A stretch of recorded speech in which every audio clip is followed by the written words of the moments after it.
as they call them, the peps.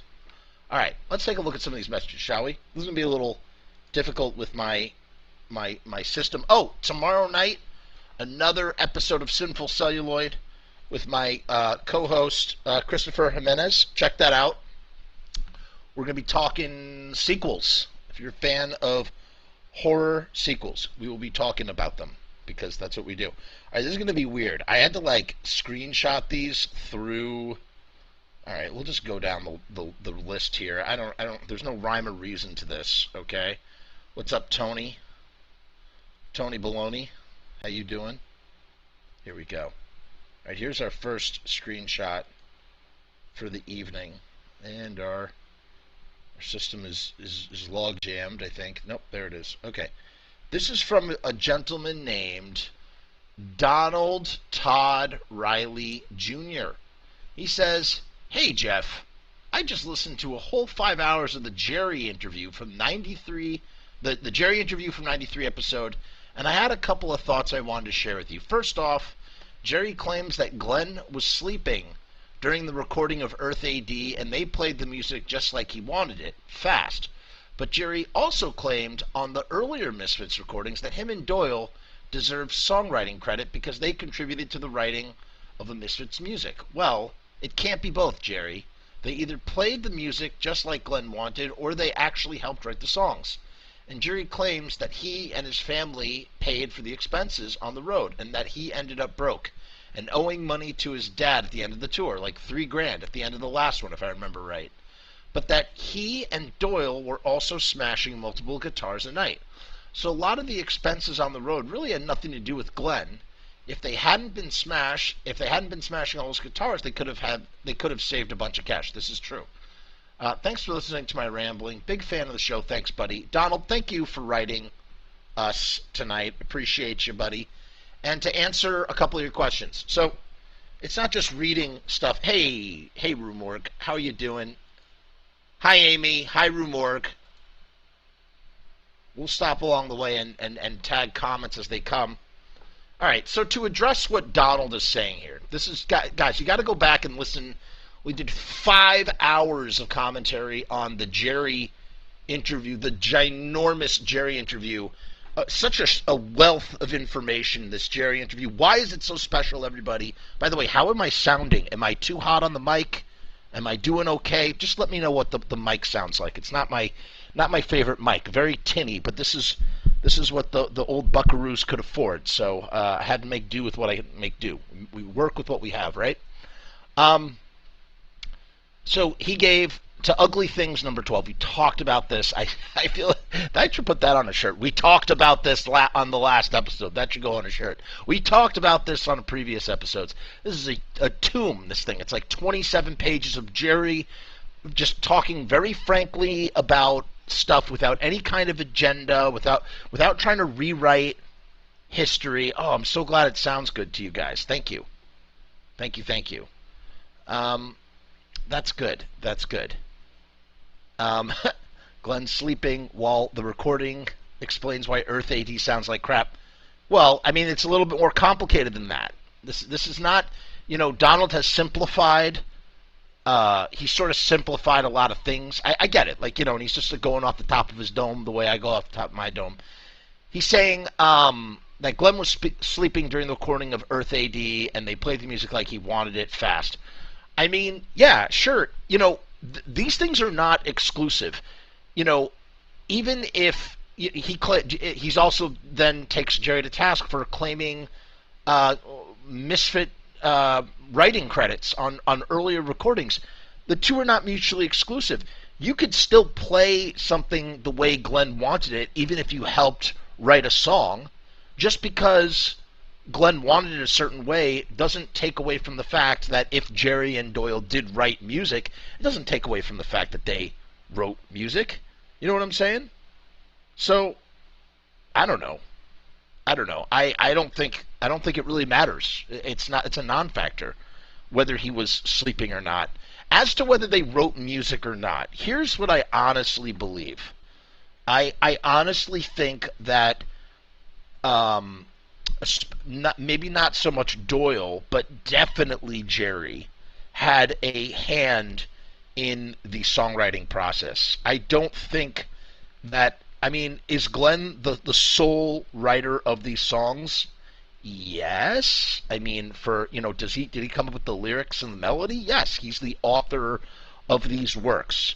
Did Jerry, think up an intro, or help with a few things on a bridge? I mean, I think it would be impossible to deny that Jerry didn't contribute something. Does that equate songwriting credit? I've often said on this show, not this show, but on my channel, that George Harrison, undeservedly was uncredited on a lot of Lennon and McCartney compositions. He added significant things to these songs, things that gave them their identities. From all that I've been told about Jerry and his songwriting prowess, of which there's not, a ton of stuff, that's what Jerry was best at. Jerry was best at sort of like, coming up with intros, or, putting a little thing here, a little button, a little whistle. Does that equal songwriting credit? I don't think so. Would it have been nice to share songwriting credit, or at least share publishing with Jerry? I mean, yeah, that might have been the nice thing to do. No matter what anybody thinks about anything, is that the right thing to do? Yeah, probably. I would say so. Does it take away from the fact that Glenn is the sole author of these songs? No, the dude wrote the songs. You would never, even with Lennon and McCartney compositions, look at Lennon and, I can't believe I'm comparing Lennon and McCartney to Glenn and Jerry, but it applies in the sense that you would never, even if a song is credited to Lennon and McCartney because of their songwriting partnership, you're never going to think that I Am the Walrus is a Paul McCartney song. You are never going to think that Hey Jude is a John Lennon song. You're not even going to think that they share these songs. There are songs that they shared in the earlier, partnership of the Beatles, but they still own these songs. These are still their songs. So even though Jerry might have contributed this here or that there, it's still Glenn Danzig's song. Jerry didn't bring anything to the song except, arranging things in a musician-like way. Does that equate to a percentage of songwriting? Probably. What percentage? I don't know. 10%? 5%? Who knows? Does that qualify as being a co-writer of a song? I don't think so. I've heard it told to me personally that Glenn would come down with, the chorus and the lyrics and the melody, and he would bring it to the guys and they would kind of flush it out. Glenn would tell them what he wanted, and then they would flush it out and sort of make it work. I don't know if that, playing with your own feel on a track does not necessarily equate, being an author of a track. Adding your flavor is just adding your flavor. Am I wrong? Musicians out there, am I wrong or am I right? What say you? B-Mac here says, by the time they recorded their final tracks, the writing and arrangement was done and closed. Tony says, Jerry and Doyle should just get fat paid on the image alone, but I always say that, Twins of Evil. Yeah, dude, I think they should get paid too. I just think that Amy says that Doyle is quiet and just goes to the flow. Yeah, he sure does. I just think that I think it would be wrong to say that Jerry didn't have a hand in some way, shape, or form. But I also think it's wrong to not, and this is not me trying to be Switzerland here to remain neutral. That's just how I see it. I think it's undeniable that Jerry contributed something, some things. He contributed, a lyric here. Bedtime for the Midnight Masses, I believe, in Devil's Whorehouse, I think.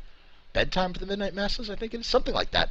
Does that mean, if you listen to the Mike Hideous episode, he talks about that. He talks about how, or maybe it was off camera when I was talking to Mike Hideous about this, where he was they were he was trying to when they were locked in the court battles, trying to fight for the publishing, and Jerry wanted to take credit for writing whoa whoa whoa whoa whoa whoa whoa whoa whoa, something like that.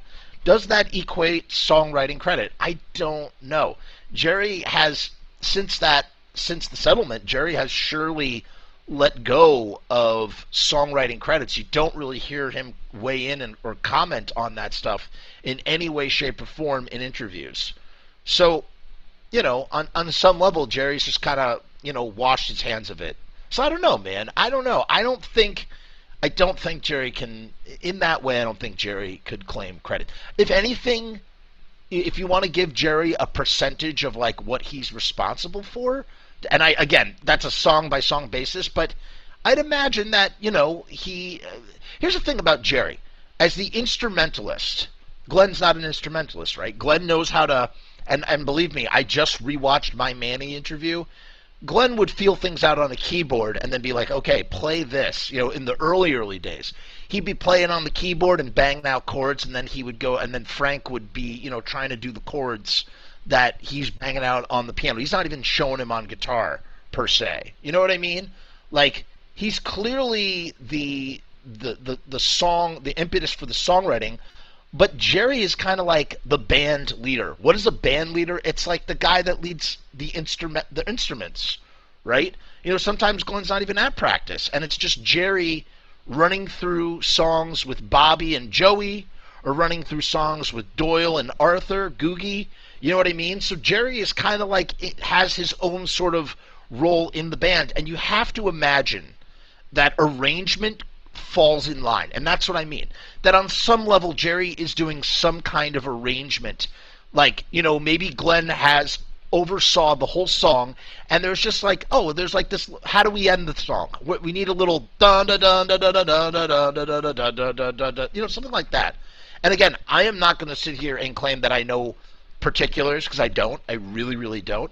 But I just, from the things that I read, I'm trying to be scholarly about this and like learn some stuff, and from the people I've spoken to, it seems that the way, and from speaking to guys like Manny, frankly, or listening to interviews with John Christ, it seems like Glenn had a vision, Glenn wrote the song, but Glenn had help. Okay? It's bottom line. Because, there's not, especially depending on the timeline. You look at Glenn in later eras of Danzig, and he's playing drums. He's playing all the bass, yada, yada, yada. But you look at that early stuff, and he hasn't figured out how to do all that yet. Who Killed Marilyn is the first time that Glenn is like really trying to like do all the instruments by himself. So I think that there is something to be said about that. It's like, it's just not, but the point is, this again, not being measured in my response and being pontificating and taking a really long time to say something, basically, it works like this. It's not so cut and dry. It's very nuanced and very gray. And I think that's why Jerry fought the way that he did for songwriting credit, because he felt it was owed to him. You know what I mean? Let's see what some of the comments here say. Jerry's flavor was definitely in there, but same for any session player in any recording. Okay. Droid Little says, the band I am in, the songs are all written by one guy. I have helped arrange some of the riffs, etc., and I come up with the majority of my drums, but I would not take credit as a songwriter. So there you go. Dagger Love says, Glenn was the artsy one and Jerry was the football player turned bass player. Glenn was the writer. I mean, yeah. Chris Morantz. Here's a guy that really could speak to it more than any of us. Oh, no, he just says, hey, Jeff. Hey, Chris, how you doing? Sorry, I thought you were going to give me some whole explanation here. We have to have Chris on the show sometime. Definitely will do that. Chris is a guy who's been around the block, right? Let me see here. Jerry had enough here to get the rights. Sorry. BMAC says, I've written and co-written songs. Arranging is crucial, but riffs and words get credits. Ultimately, what ends up becoming legally, this is legal shit. This is something I do know. What ultimately becomes the identity of a song for publishing purposes are lyrics. That's the written compositional component and melody. That's the musical composition component. And again, to go back to the last episode, we just talked about this, but it's come up again, so I'm going to just go on a super quick tangent. People, stay with me here on this. We're going to move on to our next comment in a minute. The friggin' Police. Andy Summer is the guitar player. Sting is the singer-songwriter, is the songwriter for, what's that song, I'll Be Watching You, Every Breath You Take, right? 1997, Puff Daddy samples Every Breath You Take for his song, his love letter to Notorious B.I.G., you know, that rap song that was the biggest thing in 1997. Everybody remembers who was around in 1997, right? And the only thing that's sampled from the song is Andy Summer's guitar riff that he wrote himself. Andy Summer wrote the riff. And I'm not saying that this is right or wrong. I'm just saying this is the law. This is what people go by. Sting owns the publishing of that song, even though he didn't come up with that riff. The riff was written by Andy. Sting wrote the melody and the lyrics. But because it's Sting's song and Sting holds the publishing, an agreement that they had worked out in the Police when they had written that song, the person who got the royalties from that Puff Daddy song for the sample, even though they didn't write or come up with anything, was Sting and not Andy Summer. So, again, so even if Jerry is doing a little bit of arranging or, you know, throwing in an intro here or thinking of a good transition, he's the band leader. He's helping Glenn. He has this integral role at this time before Glenn really comes into his own, especially in Samhain, where he's basically like the band leader. I mean, there were times when they were doing songs. Here's a great story for you that is in my archives. Bobby Steele, Joey Image, and Jerry are rehearsing songs. They play, this is 1979, they do When the Evening Comes. When the Evening Comes was supposed to be a Misfits song. Or wasn't supposed to be a Misfits song. It was submitted as a Misfits song. Bobby wrote this track, showed it to Jerry and Joey. They got really tight with it during rehearsal. Bobby shows it to Glenn, says, Glenn, let's make this a Misfits song.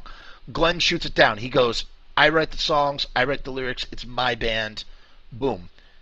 To which Bobby understood. And it's my favorite song of Bobby's that he's ever done. I think of it as an almost Misfits song, When the Evening Comes. And the fact that they would rehearse it without Danzig, you know, just goes to show that they're doing stuff when he's not around as a band to get tight, to rehearse, to practice up. So that's interesting too. Let's look at some of these comments here. I think Andy didn't make sure he had a credit when they published. That might have been it, B-Mac. You're right. That might have been what happened. It's very possible. Francisco says, Glenn was the main drive and was one step ahead of both Jerry and Doyle. I don't know about one step ahead. It might have even been a few steps ahead. Hence their father pushing them into the lawsuit. It was the father who was like, what are you, crazy? Jerry Sr. was like, you gotta do something about this. I agree, Droid Little. Droid Little says, Andy Summer deserves some royalties. That riff is iconic. Couldn't agree more. It's a shame that he doesn't get any money. Even if Sting wants to control the publishing and everything, like, come on, throw the guy a few bucks. You didn't even write it. You didn't write the riff. He wrote the riff, you know? That kind of sucks. I've heard Glenn says he comes in with the song and teaches to everybody. I mean, yeah, to an extent. But I can't imagine that was the case for every single song. I mean, neither can I. And again, we're not talking from a place of authority here. We're not sitting here going, yeah, we don't know the exact songs. We don't know the exact anything. This is just from what we've come to understand from a historical perspective as we sort of meticulate. That's not a right word for that. Meticulate, as we pontificate, as we go over this stuff. All right. So I think we've answered that one. Right? Let's move on to another one. That was a good one. Thank you, Donald. Oh, and then as for like the touring stuff too, like, yeah, like, they're definitely smashing. I mean, that's like something that's like something that should be discussed in the band. Hey, don't smash that shit because it's costing us money, or vice versa. I would say that Glenn's responsibility is to get to on the same page with them to get to a place where it's like, yo, we're not smashing this stuff because we end up losing more money than we're making. It doesn't make any sense. But come say, come sa, right? All right, let's look at another one of our little letters here. Here is our next letter. And this, here we go. Show on stream. Come on. There we are. Okay, this is from Allen Anzalone in one of the many inboxes. So if you do write me, by the way, if you're just joining us, please make sure to like, share, and especially subscribe to this channel, please. It really helps us out, especially if you like it, too. Leave a like, leave a comment, yada, yada, yada. This is from Allen Anzalone, and he wrote this on the Facebook inbox. I haven't checked this thing in months and months. This one's from over the summer. He says, hey there. I see you got a video coming up that covers the Misfits tour with the Damned in England in 1979. This is really interesting. This is a really interesting thing that he says. Are you aware of the near mint horror business 7 inches with haunted house and checkered Fiend Club inserts that have been making the rounds over the last few years here in London? Apparently, the band crossed the pond with a box of 7 inches to sell that ended up being stashed away in a storage locker for decades. Apparently, they're not bootlegs and have been sold on Discogs and eBay for serious pounds. I wrote, incredible. Yes, Joey talks about this, but I didn't know about that. What are some of the prices? So, here's what's interesting. The Misfits go over to, well, let me finish what he's saying. He says, a few years ago I managed to get mine for £400, which is a really good price by today's, in today's bubble market. That's a really good price.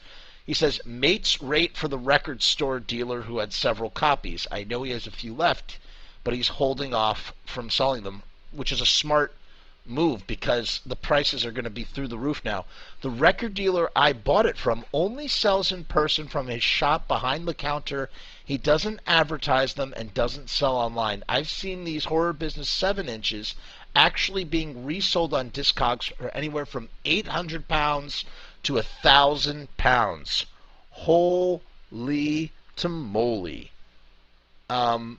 Hey, Carlos is in the chat. Yes, Carlos, I get tons of letters. People write me. So we do Fiend mail because every once in a while I get a bunch of letters. The letters pop up.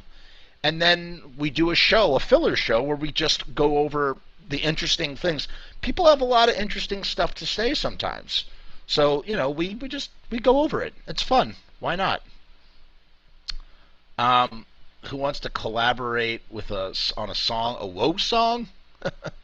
Oh, this is a long one from. Oh, this is from Chris. Chris, I'll take a look at this in a minute.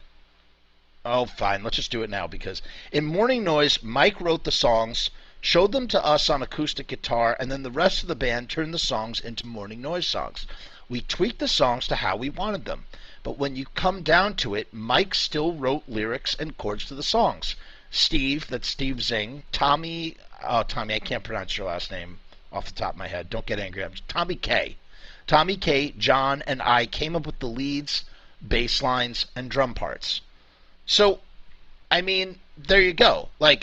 So that's interesting because you're coming up with actual parts for the songs that are not being written, but yet even you say that Mike still wrote, the identity of the song, even though you guys are all contributing. That comes down to a band's democracy. In a band like the Misfits, where Glenn is the HBIC, right? He's like, he's the be-all, end-all of that band, the leader of that band. He writes all the songs, end of story, My Way or the Highway.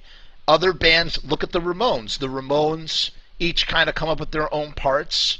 maybe Joey or Tommy or Dee Dee is writing a song. We all know that Johnny didn't write songs at all. And the four of them are splitting song publishing. Or, in the case of Morning Noise or whatever, someone's coming down with the thing, someone's coming down with a song, and, everybody contributes to the song. And then, I don't know, how does that work? So do you guys share, Chris, do you guys share the songwriting credit? Like, how does it work in your band? I don't know. Carlos is sad. Loki is sad that no one writes him. Loki, maybe you need to get back out there and start talking brash again. Come on, man. Come on the show. Come on, Pizza Punk. We miss ya. Where have you been? You got to get back out there, man. You got to get out there and just do it. And then people will write you. And it will be fun. Rue says it's a great example. BMAC says, yeah, man, it's a case-by-case basis, ultimately. Hold on. Crap. Here we go. I think it is also a case-by-case, as agreed by the bands. It's exactly right. I hear the Foo Fighters split credit 4 to 5 ways, evenly, even though Dave writes the songs. I think, ultimately, you're going to have less problems in your band if that's the way it is. You know what I mean? Like, you're not going to have any mutiny, anyone going to the Elvis shows. Man, I would love to. Speaking of Elvis, you know what happened with Elvis? Elvis didn't write his own music. This is what Elvis would do. Elvis would go to songwriters, or songwriters would come to Elvis and offer up their compositions, and Elvis would say, because Elvis had this kind of pull, he had that kind of, selling power, he would say, I'll do your song if you let me get half the publishing. So he's going to cover your song in exchange for half of the publishing, which means he's going to own half the song. It's a great business proposition. If you're an up-and-coming, hungry songwriter, you're going to get not only are you going to get the exposure, but you're going to make probably more money off of half the publishing than you would on 100% of the publishing without Elvis backing you. So it's a good trade in that kind of way. So yeah, I don't know. I think it's very subjective, and it would definitely help to sort of, be more democratic if you don't want problems in the long run. Francisco, Jeff, would a trip to Lodi be worth coming all the way from Texas? I hear you visit often. I mean, listen, I don't know if it's worth it to come all the way from Texas just to go to Lodi, but if you have any reason to be up in the tri-state area in New York, New Jersey, you'd be crazy not to stop by and check it out. Speaking of which, for those of you who are unaware, I've been posting this every week. We're putting on a show in Lodi. There's a show happening in Lodi. It's being presented by They Came From Lodi. It was not my idea. It was the brainchild of John from Voice of Doom and Robbie Bloodshed. They're putting on the show with Tony Secret, aka Tony Secret Subway, Tony Matura, and they all kind of met through this Lodi community that we have. They're putting on a show at the Lodi VFW, which is a place that Glenn's mother spent a lot of time at the Lodi VFW. Apparently, she was very involved, and whatnot, being a pillar of the community and such. So the show is going to be happening there. It's like a grand old pug show, and the flyer for that I don't have. It's on the Lodi page. Go check it out. It's happening Saturday, November 6th. And you never know what kind of surprises might turn up. Who knows? I will be there hosting and presenting, I guess, is what I'll be doing. So, yeah, I think it will be a good time. Right, November... Oh! Roo! November Frumess Fire! What? I love it! November Frumess Fire! Sour cream. Oh my god, I love that. I freaking love that. That is hilarious. Tanner says, I sent you a nice pic of those UK Stash HBs for reference. Thank you, Tanner. I will check it out. Hope you're well. I think, Tanner, are you coming to the show, buddy? I hope you're going to be at the show. I think I distinctly saw you make a comment or something. Hope you show up as well. It's a November Frumess fire. Oh man, that is so good. That is just like, that's fire right there. That is fire. I got to put that on a friggin' t-shirt. November Frumess fire. I'll be the only one wearing that t-shirt, but it would be hilarious. November Frumess fire, November 6th. I love it. I love it. Tanner, where did you send that picture so I know where to find it?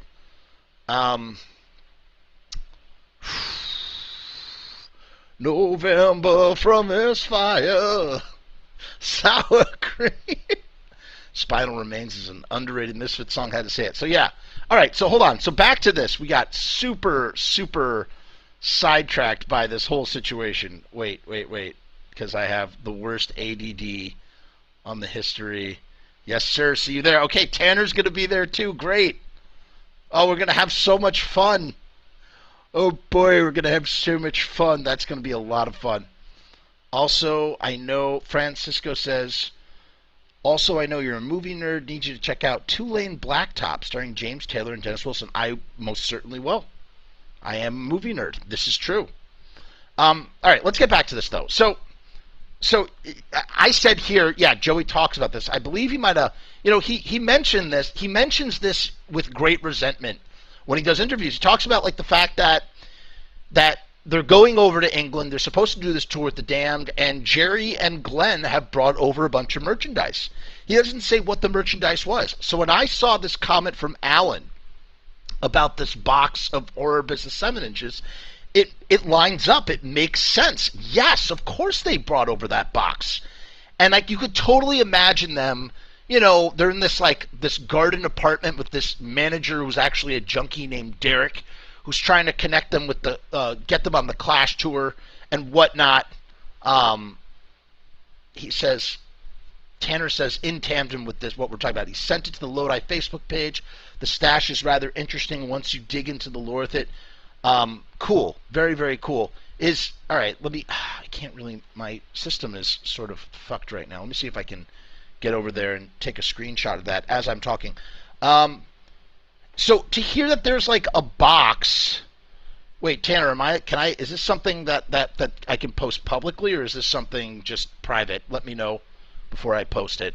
So the idea that there's just a leftover box is really, really cool. Like it lines up with what Joey is saying. Like Joey's just saying merchandise. Well, what is merchandise? 7-inches, and it makes sense. I mean, like, look at what they're doing. They're trying to flood another market with their product. Okay, Tanner says it's cool. I'm gonna go over there see if I can find it.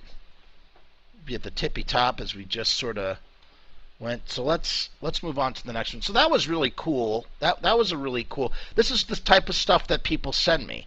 They send me these little tidbits, and instead of they're fun to share. Instead of just sort of responding, I'd rather just go over them live with you guys. Give me a second while I pull this up. Screenshot this sucker. Okay, on to the next one. All right, this is fun. Look at this. So this next one is from a guy named Jeremy B. Julian. And Jeremy wrote to me. He wrote, let's see what he says here. This is just a fun little something. It's, oh crap, why does that always happen? So this is from Jeremy. Other favorite Chef John Herc's metal meals include the Danzig Juicy Lucifuge, the mother of all burgers. Ingredients: New Jersey Black Angus beef, blue cheese Lucifuge, the onions of Christ, and the blackest of the black barbecue sauce, served on a house-made twist of pain bun. That twist of pain bun that's black. And he said, found this that you might like to post. It's a Danzig burger from Chef John Herc's. Really cool. Thank you for sharing What's going on? Javis Bickle is in the house. Haven't seen him in a while. Hold on 1 second. Let me see. What's his face sent me something. One of my many inboxes. I'm saying, me and my inboxes. Alright, let's move on to the next one while that loads. I mean, this is so stupid. I can't just share my whole screen. It's making me do one by one by one. Okay, this is a fun one. I love stuff like this because it just shows up out of nowhere. This is really interesting. Hold on, let's see if we find this from Tanner. Here we go. Coming from Tanner.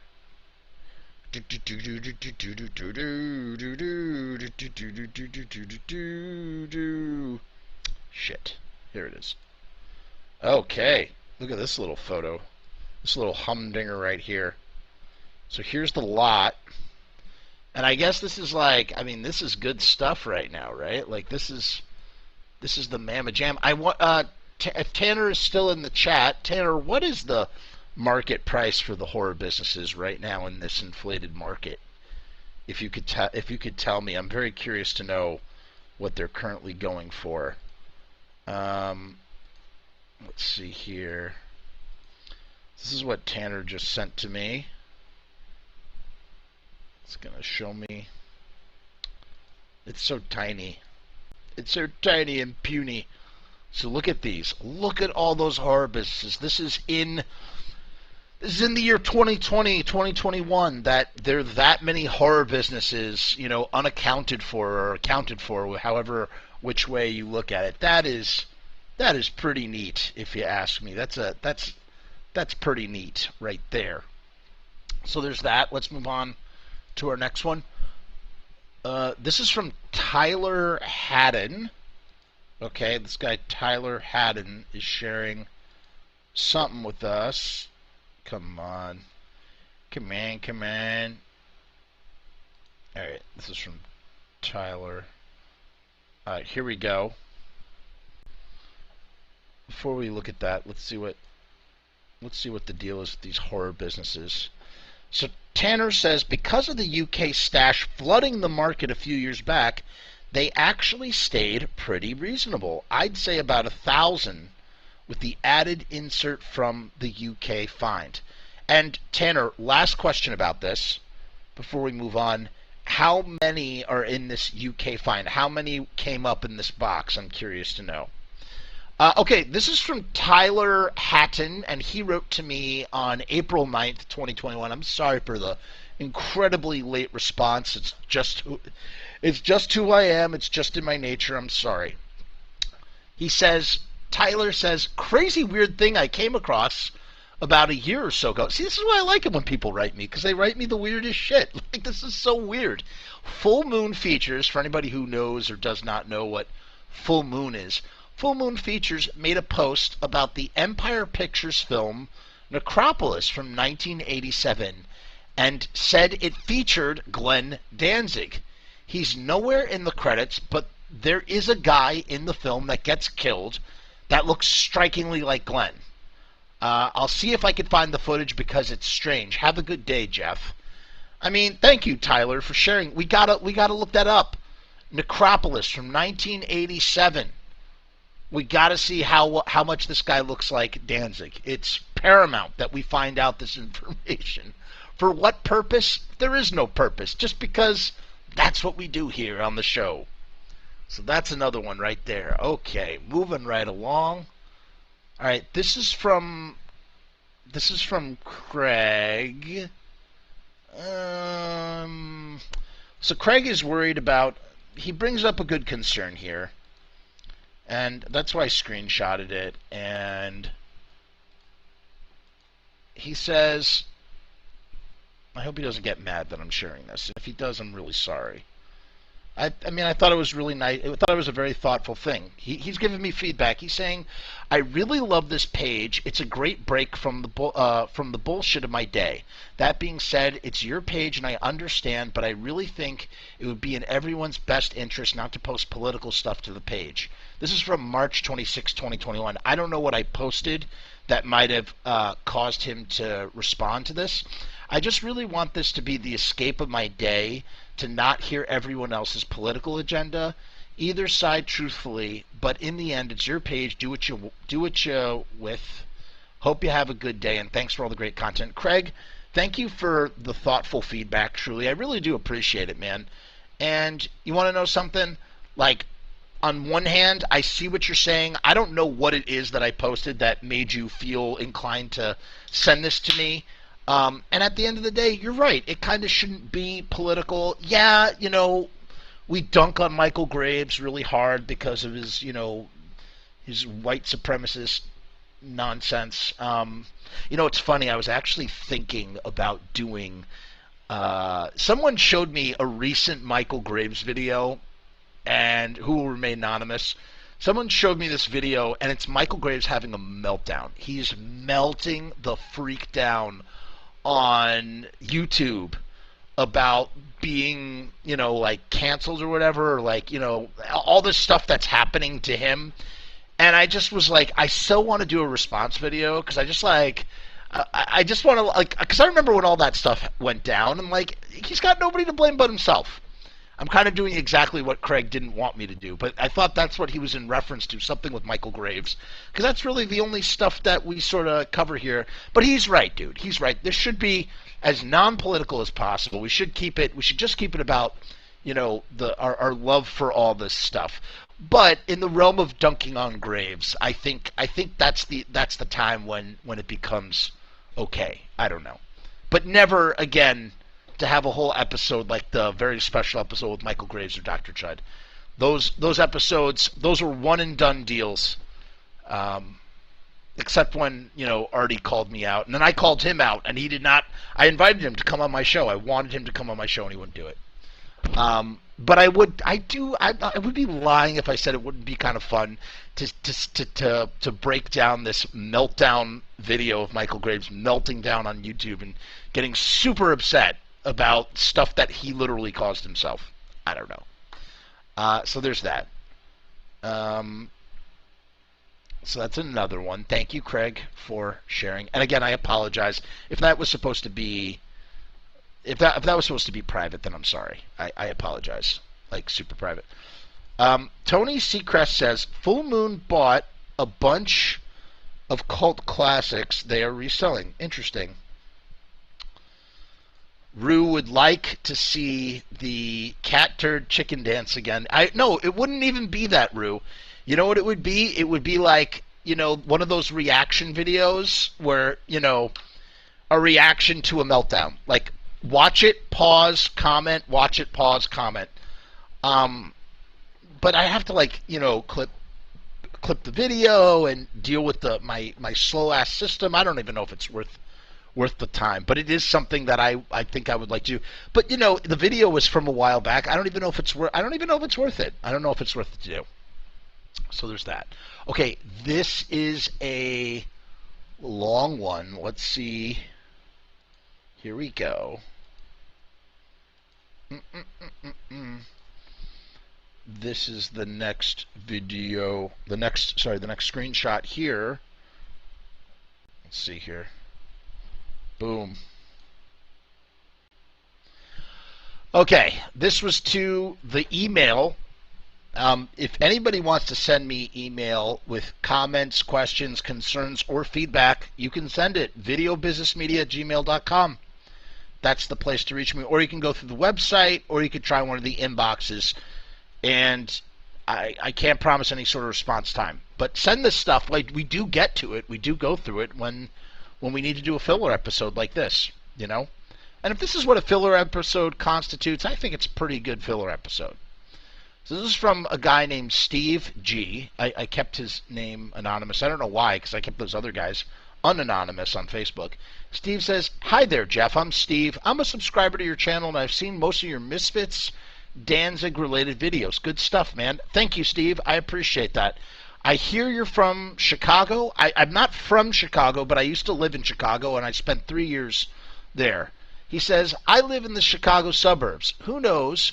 We may have seen each other at shows. Venues like Fireside, Metro's great. And yes, I used to live right by the Vic. Reggie's, I've spent quite a bit of time at Reggie's. Used to go to shows there. And definitely seen Jerry do his Misfits set at the House of Blues. I used to go to the Exit Bar. He says, I saw Samhain at the House of Blues in November of 1999 and The Damned a month before that. That's pretty cool. He still has his ticket stubs. Still has his ticket stubs. I got into the Misfits in early 1993 because Metallica was my favorite band, and they always wore Misfits and Samhain shirts, so I got curious. Misfits then became my favorite band. I remember buying an Earth AD shirt at the time that also had Wolf's Blood on the back. The shirt was $10 and it was discontinued. Wish I still had it. It was made by Brockham.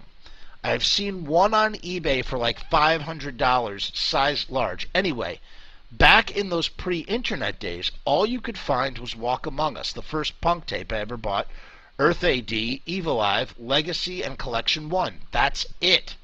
I remember when Collection 2 came out and the box set. I was in high school. Now check this out. I had a radio class where you could practice being a DJ. They had a soundboard room with a turntable and everything.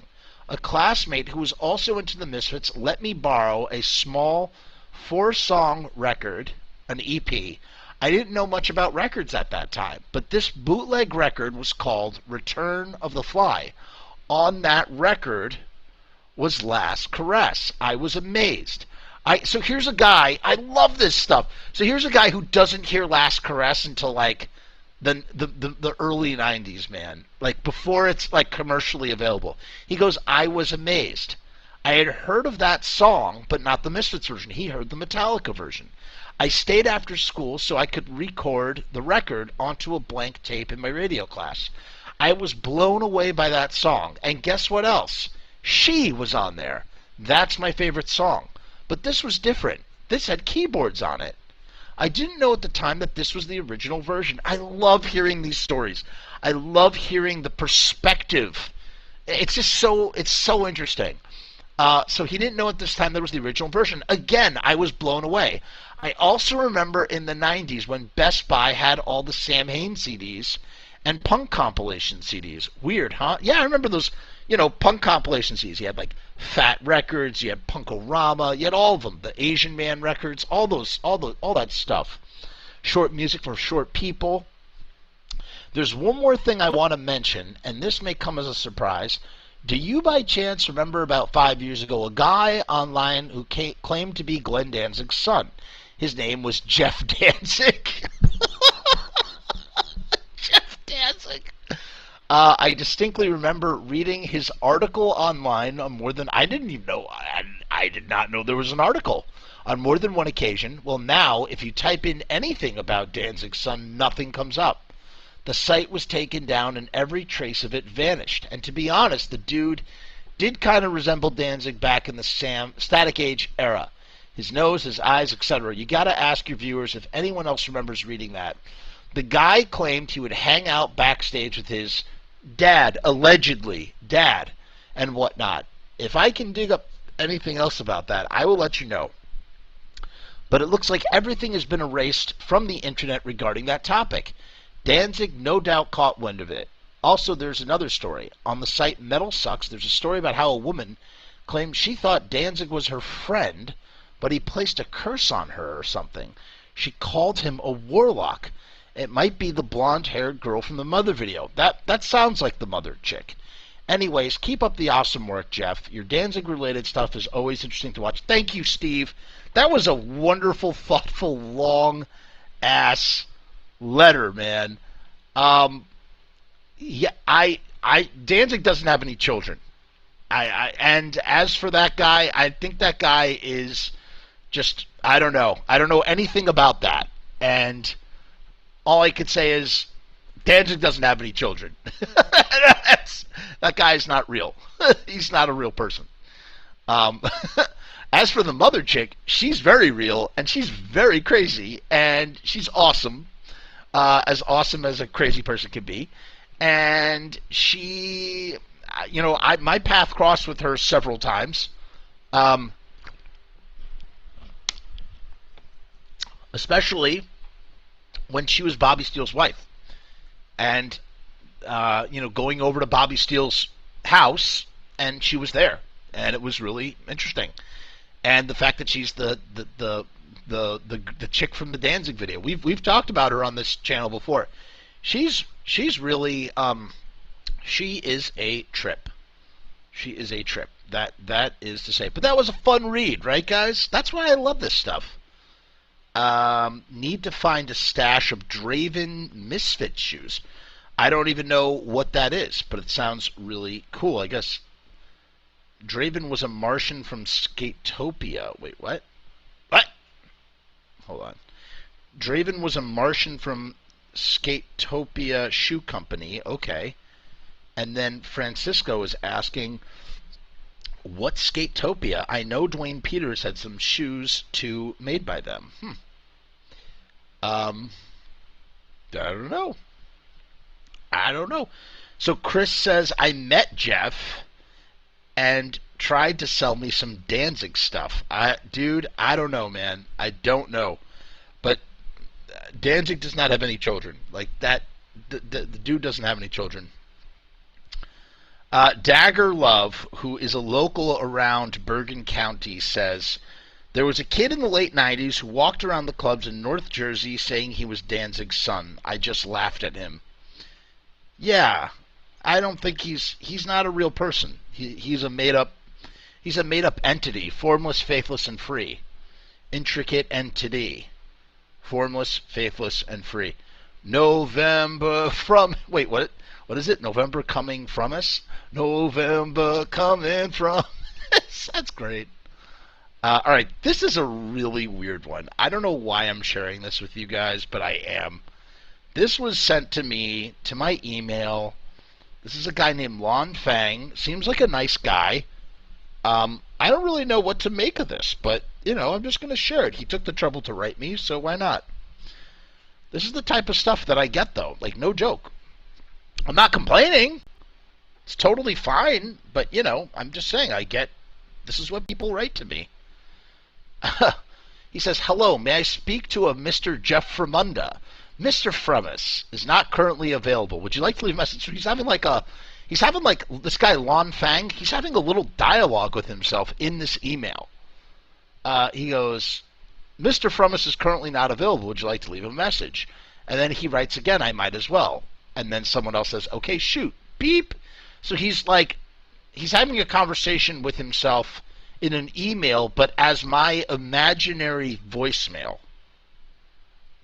He goes, hello, sir. I'd love to begin by stating, first time, long time, I'm currently spilling blood of joy at the prospect that you, yes, you, might actually be the hungry end of my quest for a most unholy grail that exists solely in my mind.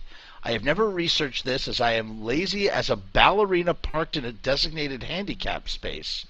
But from the slightest of glancing over the years, I have never heard of any speculation and or proof regarding the matter of what I consider a considerable discovery.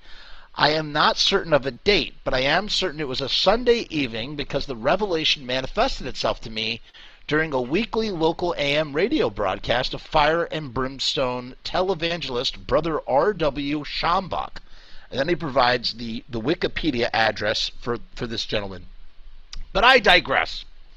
Being on the autism spectrum, so he's on the spectrum, I have been blessed with the unfortunate ability to see and hear the most trivial of coincidences that surround us all.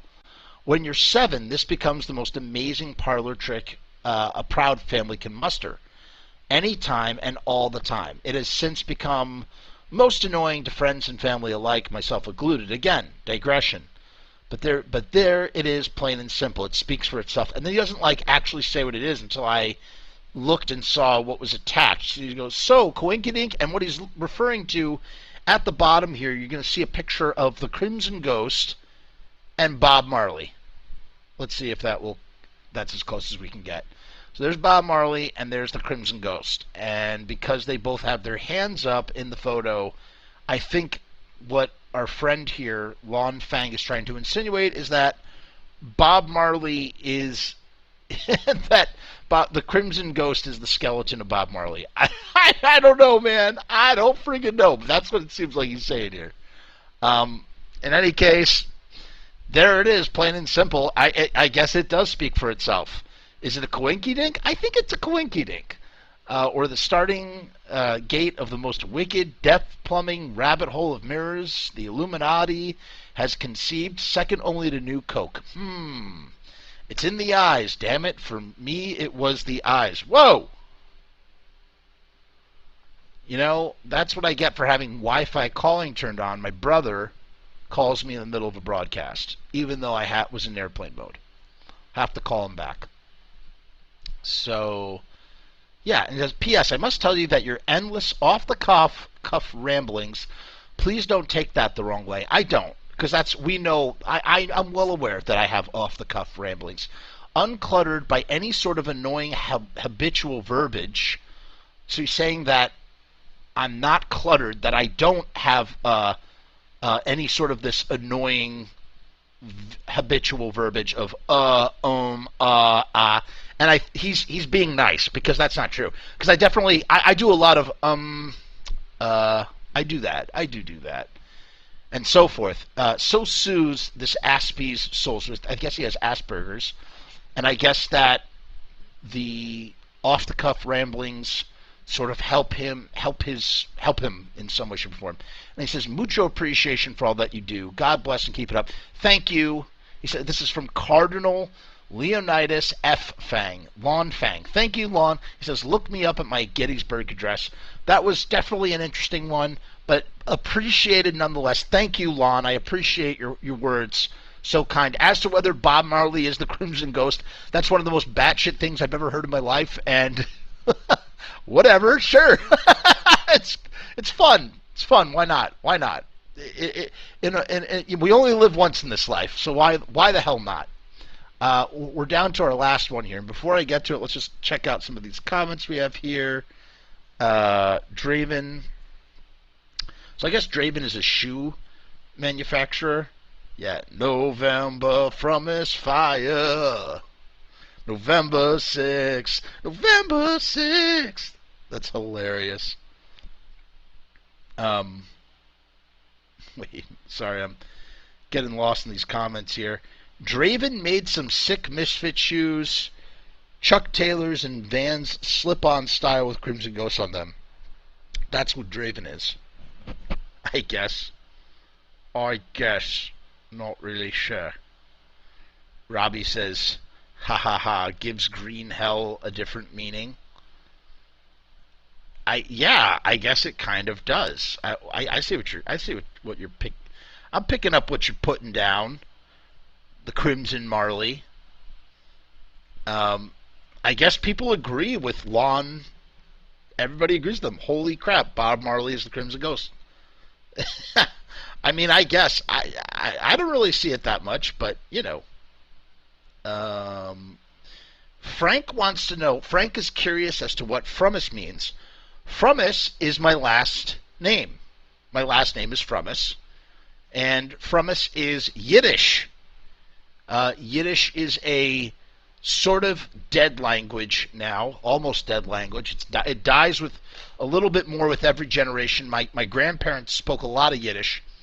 My last name is Yiddish. Yiddish is the blending of Hebrew and German. And it is the language of the Ashkenazis. The Ashkenazis are European Jews. I am a European Jew. So my last name is basically very religious Jew. That's what it means. And it's kind of ironic because I am not a religious Jew. I am a cultural Jew. I'm very much a Jew, but I'm not that kind of Jew. So that is what my last name means. Thanks for asking. So yeah. Danzig. Yeah, Danzig. That's right. Tony's checking eBay for knockoff versions. Hey, thanks for showing some interest, Frank. I appreciate it. Frank says, cool, thanks. Yeah, thank you. Um, makes makes sense why I don't like Let the Day Begin. I mean, yeah, not my favorite song. Not my favorite song. I don't think, I just think it's kind of, well, for those of you who are waiting for it, my Samhain listening party, which is not coming on October 1st like I anticipated, but will be coming. My Samhain November Coming Fire listening party with notes and feedback and yada yada yada. We'll talk about that. Well, that's really for the Patreons. But for everybody else, you'll all get it on November 1st for sure, hands down. It will be coming. Yeah, I just think it's not a great song for a lot of reasons. But yeah, I'm very sensitive to that shit. Thank you, Javis. I appreciate that about wanting to. You guys are being really cool about my last name. I've dealt with a lot, not a lot, but I've dealt with a bunch of anti-Semitism. That's why Michael Graves' comments really pissed me off so much. Comparing himself to being in the Holocaust and whatnot. Like, that shit pisses me off, if I'm being honest. So now it all makes sense. And for those of you who have watched that video of me, confronting Michael Graves about that stuff, take note that I never once mentioned that I was a Jew. Never once did I bring that into the conversation. I just said, what the fuck are you talking about? That's all I said. That was it. Let's move on. Enough politicking, right? I don't know if that's politics or what that constitutes. But, hold on one second. Here's our last comment, and this is from Richard S. Rich S. writes, hello, I listen to your Misfits Danzig podcast quite a bit. I'm not super active in social media, livecast, etc. I do have 2 Danzig stories that are quite interesting. One is from my friend's dad, whose best friend is Danzig's brother. The other is me meeting Danzig one-on-one before a meet and greet at Vintage Vinyl in Edison, New Jersey for the Death Red signing. I have some interesting details. Maybe we can talk about it and see if it's something you'd like to talk about. Thanks, Rick S. And I don't think I responded to Rick S., but I should respond and say, hey, Rick S., tell us your stories. I want to hear them. Let us know. And that's it. That's all she wrote. That's all we got today, folks, in terms of the Fiend mail. We still got a little time on the clock here. Is there anything else we need to discuss? So like I said, keep your eyes peeled for the November Coming Fire. It's not coming on October 1st for my Patreons, but it will be coming. I always deliver when I make a promise, or I don't deliver if I can't promise it, vice versa. For the rest of yous, it'll be here on November 1st for Samhain. Frank asks, any New Jersey natives here? Read about this New Jersey and Philly author that wrote a book about growing up in New Jersey, out next month, and references the classic and Graves era Misfits. Cool. Haven't heard anything about it, but definitely would scoop it out, check it out, whatnot. Yeah, Robbie Bloodshed is Bergen County, man. Born and raised right outside of Lodi, right next to Lodi. I don't know. What else could we discuss? Did I miss any comments here? Still a little early. I think we got through all these comments. Anybody have a hot take? Anybody? That was great. That was great when you were on Cat Turds. Cat Turd, for those of you who don't know, there's a whole small group of people that refer to Michael Graves as Cat Turd. And that's why Rue refers to Michael Graves as Cat Turd. All he did was try to justify his ignorance. Yeah, he sucks. What can we say? South Jersey Philly guy. That's right. Is anybody going to those Danzig Elvis shows? I really do. We all know how much Uncle Glenn hates recording, but I hope somebody records that stuff because I very much do want to see how it sounds live. You know, wish there was more. Wish there was more. Wish Franche Coma got more love. Don't we all? Frank is great. Frank's a great guy. Robbie asks, would you consider Jerry a co-writer on theme when he said he came up with the bass line for the track when that is the main drive of the song? Again, and Robbie, you're a friggin' prolific songwriter. You would know. We talked about this earlier before he came to the show, but songwriting, ownership of songwriting comes down to lyrics and melody. If that's the ownership of a song, it doesn't matter if you come up with the bass line that gives the identity to the track or not. Did Jerry come up with that bass line? It's a super early Misfits song before I think Glenn is even playing bass. Did he come up with that bass line? Most probably. I've heard some interesting scuttlebutt about some of those early songs. I'm not going to get into it here, but I've heard some scuttlebutt, some interesting things.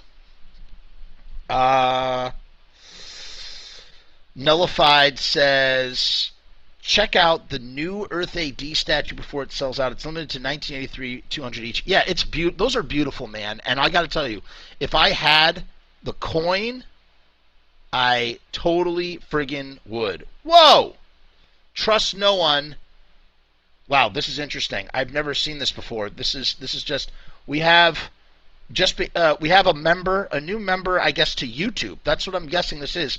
So we have a YouTube membership here on the channel, and Trust No One just joined, and I just want to salute Trust for his support to the cause.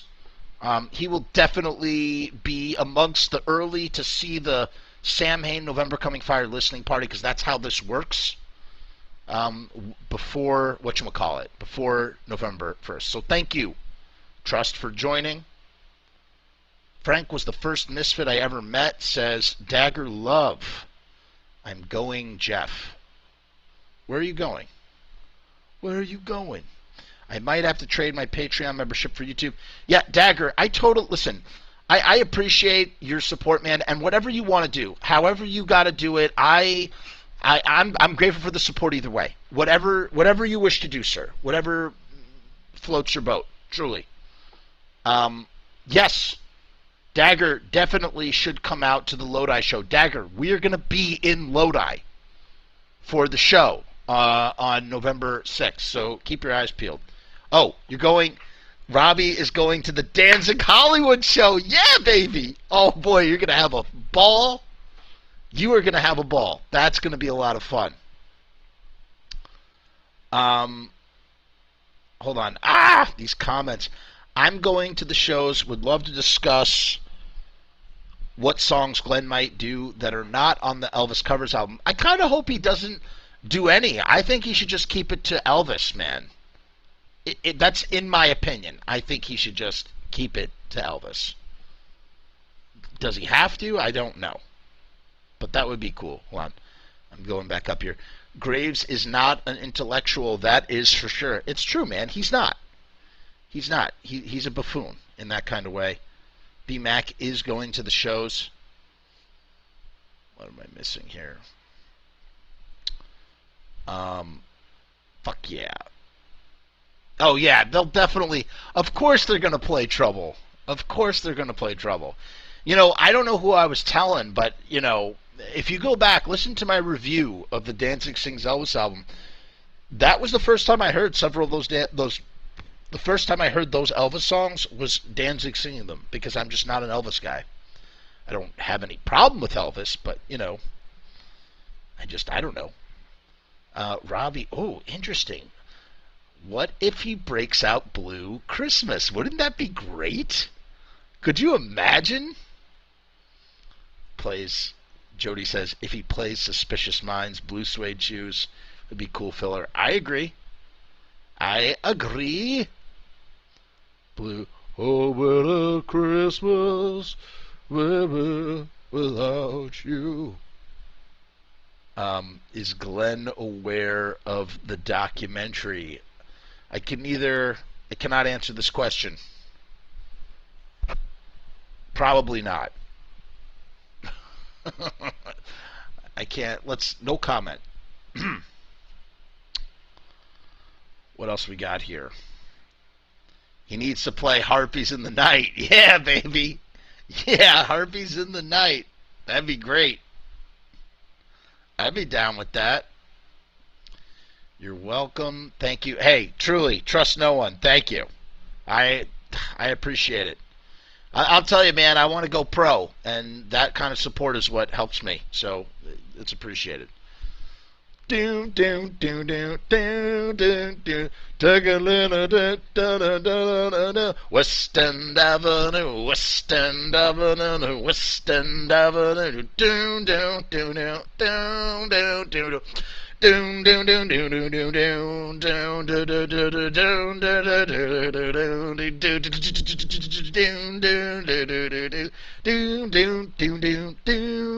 down down. I hope he plays American Nightmare. That would be cool. That would be cool. I'd like to see that happen. West End Avenue, West End Avenue, West End Avenue, ding, ding, ding, ding, ding, ding, ding, ding.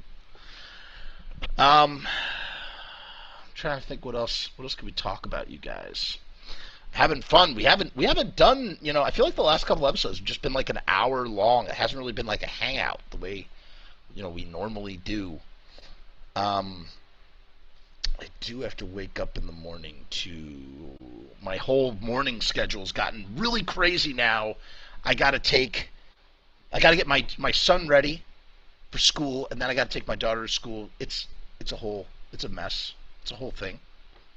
Gotta make sure those little fuckers eat breakfast. That's hard. That's stressful. Make sure a 2-year-old finishes her breakfast. She'll be cranky the rest of the morning. She don't eat. It's nutty. What else can I tell you guys about? I'm trying to think. We got the November Coming Fire thing coming up. We have the Ringo video dropping on Friday. Tomorrow, join myself and writer, director, producer Christopher Jimenez as we discuss horror sequels, just sequels in general. What else is coming up? Oh! Speaking of the YouTube membership, we really should discuss this. So, in preparation for the month of October, there is so much going on. You don't even understand how much is going on. But I really, really, really want to do some sort of live streaming commentary. What does that mean? It means that in some capacity, it might be an exclusive stream. It might not. Depends. That will be watching and commentating on some sort of film or some sort of thing. I don't know yet. I'm still trying to figure out how to circumvent YouTube to do this for the channel. I'm thinking we'll start with Night of the Living Dead, my all-time favorite horror film of all time. It's the best. Night of the Living Dead, baby. Ringmaster says, speaking of American Nightmare, Jeff, is the version of that song on Legacy of Brutality dubbed over by Glenn? Misfits Central is vague on this. Honestly, dude, I don't know. I truly don't know. To me, there seems to only be one version of American Nightmare that was recorded sometime in 1980 or 1981. And I believe the one that's on Legacy of Brutality was the one that was originally recorded and put on the track listing, the final track on the Plan 9 version of Walk Among Us. So I think that's what it is. I think it's just the same thing. Peace and hair grease, Jody. We're going to have a lot of fun talking sequels tomorrow. It's going to be a lot of fun. Lots of stuff to say. Robbie really wants a Scorsese episode with Christopher. We'll get there. I love being able to talk with Chris because we don't agree on stuff, which I really like. And we're very opinionated about and passionate about the not necessarily the same thing. So it makes for interesting conversation. Instead of it always just sort of like being a exact reflection, it's like there's a lot of dynamic contrast, and I really enjoy that in conversation. So I'm very excited for this third episode with Chris, and just so glad that he wanted to host his show on my channel. It's great. It's his baby. He's the brainchild behind Sinful Celluloid. You know, it made sense to call the show Sinful Celluloid, so that's what it is. He has a website called Sinful Celluloid, and make sure to follow us. Follow him on his Sinful Celluloid Instagram, but there's also a Sinful Celluloid podcast on Instagram. So make sure to follow both of those. Crazy White Boy, thank you so much. I'm so glad that you enjoyed the show. As always, you're one of my shareholders, so your input is important to me. Droid Little says, American Nightmare has always been one of my favorite Misfit songs. Me too. And if you want to hear, I feel like I'm a broken record because I say this stuff all the time. If you want to hear where American Nightmare comes from, just go listen to Let's Play House on Danzig Sings Elvis. That's where the DNA of that is there. You know what I'm saying? An H.G. Lewis episode. That'd be interesting. Rue Morgue says, let's do horror movies. Horror Hotel and, of course, Night of the Living Dead. They're coming to get you, Barbara. I mean, without a doubt, Rue, we're starting with Night of the Living Dead. You know what it really comes down to? It comes down to public domain. It comes down to... I'm about to sneeze, I think. Hold on. It's coming. It's coming. Excuse me. Woo! It all comes down to what YouTube is going to let me stream and what it's not going to let me stream, or what it's going to let me put up versus what it's not going to let me put up. And that will all depend. I mean, ultimately, what I might just do is I might leave it for Vimeo. Vimeo will allow me to do something like that just for Patreons, perhaps. Blood and Tears might fit the Elvis material. Here's the thing, B-Mac. Here's a hot take for all you guys who have not listened to the Danzig Sings Elvis review that's on this channel. Go check it out. Danzig Sings Elvis is an autobiography of Danzig. It's, in my opinion, this is Danzig literally going, look, this is where inspiration for some of my songs. Sistina's American Nightmare. Freaking, these songs. I'm trying to think of another song. What's something else that really fits is, I don't know. But right off the top of my head, Sistina's is You Were Always on My Mind, and Baby Let's Play House is absolutely American Nightmare. He's showing us this very intimate autobiographical side to him. So that is maybe that's a hot take. That's what I think, man. You and Me from Less Than Zero, great track. Great track. Yeah, B-Max says even the song structures are similar. Exactly, man. That's where it comes from. That's where it all comes from. Ben asks, Let It Be Captured. What are you comparing Let It Be Captured to of an Elvis song? I'm assuming you're speaking about Elvis here. Dagger says... Oh, wait. Oh, God, these comments are hard to capture. Hold on. Wait. Dagger Love says... Actually, American Nightmare is a complete ripoff of the Dukes of Hazzard theme song. I have to go listen to that. And that show was big when American Nightmare was recorded. Interesting, Dagger Love. Maybe you're right. I still think Baby Let's Play House. But I have to listen to Dukes of Hazzard. So maybe you're right. Who knows? Who knows? To Walk the Night. Great friggin' track. Oh, wait. Where is he? Where did he just go?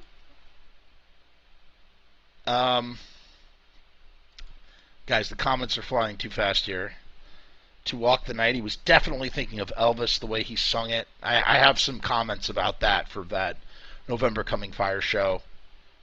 Zach Guest, American Nightmare sounds like Elvis sings it. But he's also said that American Nightmare was him trying to do the Cramps. You know what I mean? So, who knows? who freaking knows? If the Misfits play in Florida, Marilyn Manson or Jimmy Buffett or Against Me or Molly Hatchet or Leonard Skinner should open. Zach, that is a really random, weird comment to make. If the Misfits play in Florida, Marilyn Manson or Jimmy Buffett or Against Me or Molly Hatchet or Leonard Skinner should open. Interesting. Interesting observations there, pal. Glenn Jennings and Waylon Danzig. Oh, that's a weird combination. Actually, Zach is high. I don't know. No, I mean, I don't think he's high. I just think he's got some really random thoughts, and I want to know where they come from. I just want to understand them, is all. I just want to understand. I think the best, again, friggin' Pocketful of Rainbows. That's the jam right there. I was talking with Davey Calabrese was on the show once, and we were talking about Danzig music videos that we would make, and I pitched him, I want Glenn to be in a ice cream suit, a white suit with a top hat, walking down like Main Street, USA with like a cane, eating an ice cream cone with a row of little children behind him as he's singing Pocket Full of Rainbows, the Danzig way. It'd just be great, man. Oh, don't worry. Pocket Full. Yeah, Girl of My Best Friend is great. Really, really great. Do do do do. Pocket Full of Rainbows. It's great. This is great. This is what it is. Guys, I am trying to keep the stream going, and I just don't know what else to say. I think Naked Witch, is that about the movie? I don't know. Wasn't Jerry an ice cream man in a music video? Yes, he was. Oh, that's a question I have. Okay, great. Let's ask this question. First, I did a Snickers reference on Facebook when Jem and the holograms Misfits get turned into the real Misfits.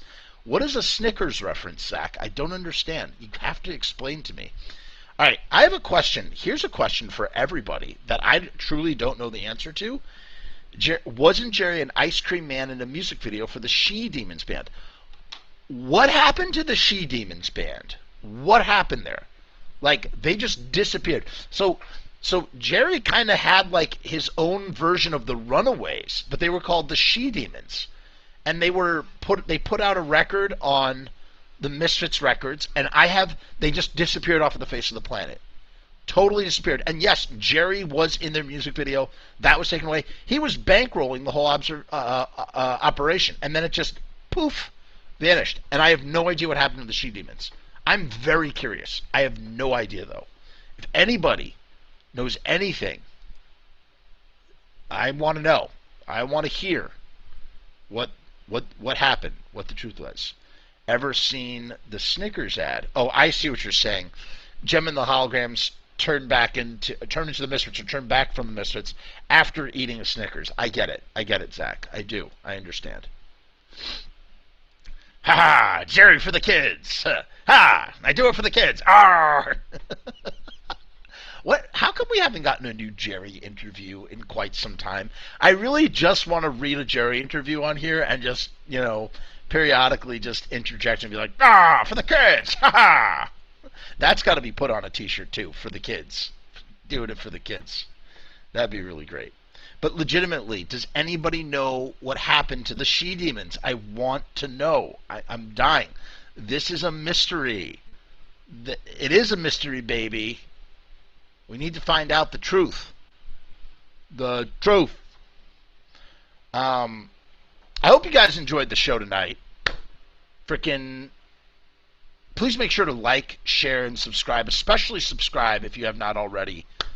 Shout out again for we have a new member, a new YouTube casualty.